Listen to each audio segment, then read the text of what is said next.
വിശുദ്ധ ലൂക്കായുടെ സുവിശേഷം 20-ാം അധ്യായം 9 മുതൽ 19 വരെയുള്ള തിരുവചനങ്ങൾ. മുന്തിരിത്തോട്ടവും കൃഷിക്കാരും.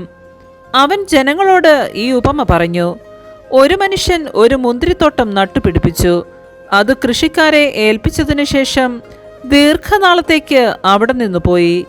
സമയമായപ്പോൾ മുന്തിരിപ്പഴങ്ങളിൽ നിന്ന് ഓഹരി ലഭിക്കേണ്ടതിന് അവനൊരു ഭൃത്യനെ കൃഷിക്കാരുടെ അടുത്തേക്ക് അയച്ചു. എന്നാൽ കൃഷിക്കാർ അവനെ അടിക്കുകയും വെറും കൈയോടെ തിരിച്ചയക്കുകയും ചെയ്തു. അവൻ മറ്റൊരു ഭൃത്യനെ അയച്ചു.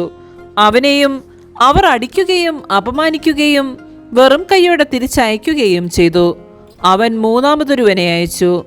അവർ അവനെ പരിക്കേൽപ്പിക്കുകയും പുറത്തേക്കെറിയുകയും ചെയ്തു.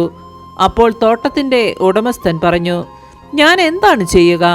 എൻ്റെ പ്രിയപുത്രനെ ഞാൻ അയക്കും, അവനെ അവർ മാനിച്ചേക്കും. പക്ഷേ കൃഷിക്കാർ അവനെ കണ്ടപ്പോൾ പരസ്പരം പറഞ്ഞു, ഇവനാണ് അവകാശി, ഇവനെ നമുക്ക് കൊന്നുകളയാം, അപ്പോൾ അവകാശം നമ്മുടേതാകും. അവർ അവനെ മുന്തിരിത്തോട്ടത്തിന് വെളിയിലേക്ക് എറിഞ്ഞ് കൊന്നുകളഞ്ഞു. ആകയാൽ മുന്തിരിത്തോട്ടത്തിൻ്റെ ഉടമസ്ഥൻ അവരോട് എന്തു ചെയ്യും?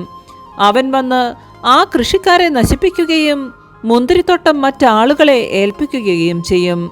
അവർ ഇത് കേട്ടപ്പോൾ ഇത് സംഭവിക്കാതിരിക്കട്ടെ എന്ന് പറഞ്ഞു.